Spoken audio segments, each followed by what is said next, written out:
Good afternoon, everyone. My name is Dilsher Singh Dhaliwal, and welcome to my LifePage. Today, I shall be talking about hemp farming. And before that, let me introduce myself. I went to Sanskriti School in New Delhi in Chanakyapuri, where I did my CBSE exams. I was the last person to give my boards. After that, I wanted to go abroad, so I went to the British School in New Delhi, and I took the IB board. And after that, I went to University of Richmond, where I did two majors. One was a major in international economics and international business, and a minor in Italian. While I was in university, I always wanted to do something different to make an impact on the world, and that's what influenced my decision to do hemp farming. Now, what is hemp farming? All you guys might be thinking hemp farming is to do with growing marijuana. Well, that is wrong, because hemp and marijuana, yes, come from the same plant called cannabis, but they're very different in fact. Hemp is the sister plant of marijuana, which has no drug content, and it has a lot of uses. The first thing is farming techniques.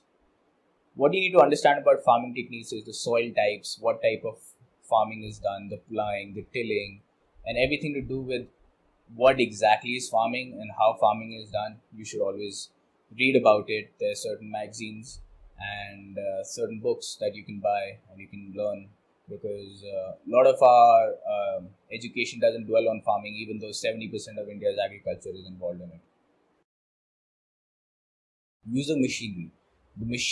What type of machinery is best for your idea, like what you want to do with hemp. So to buy that machinery and how it works, to explain it to people, and to know how exactly to process your hemp is very important in this line of business of hemp farming. You're giving back to society. That's because this is a green crop. It is negative. It has a negative carbon footprint. I'll make it simpler for you in the sense that it sequesters carbon from the air and it takes it into the plant. So it's literally taking your carbon dioxide that ACs, your cars, everything you're polluting, you're taking it back into the soil, and this plant takes it in.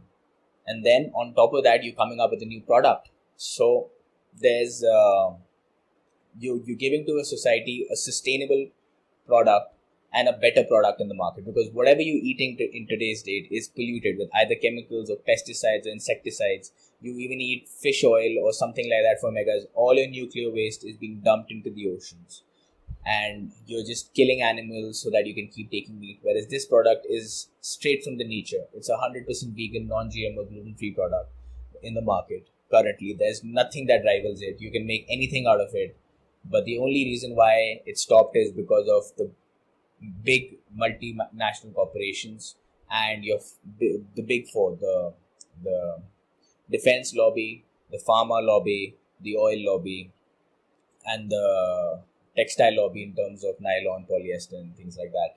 That they don't want something like this to come up, because it will give everyone an opportunity to earn money. It will give farmers the upliftment. There would be no need for anyone to go into any other industry, because Mother Nature will be sustaining the earth. Interpreting the laws. Yes, that is again a big challenge, because sometimes when there's a certain laws are always complicated. But how to interpret that law? If someone else interprets it a different way, he can look at one thing very differently. And if you try to interpret it, you might look at it differently. So that's the challenge that you will face.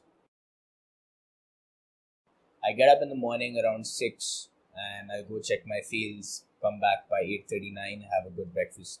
And after that, I go meet with my distributors, my salesmen, my R&D people.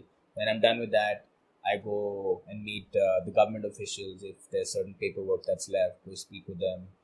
If they what is required, what are the challenges, that what they need from us. After that, in the evening, I have a call with my suppliers in the US and in Europe, regarding what products they need, what's the demand exactly, and how to do it.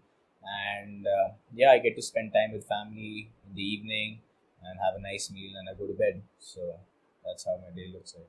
I'd like to conclude by saying that hemp is the future.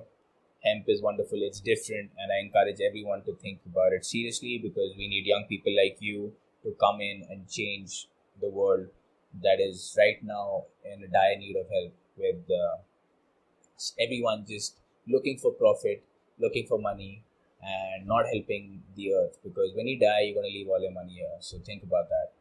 Make a change, make a product, and do something for the future. I wish you all the best, guys. Thank you.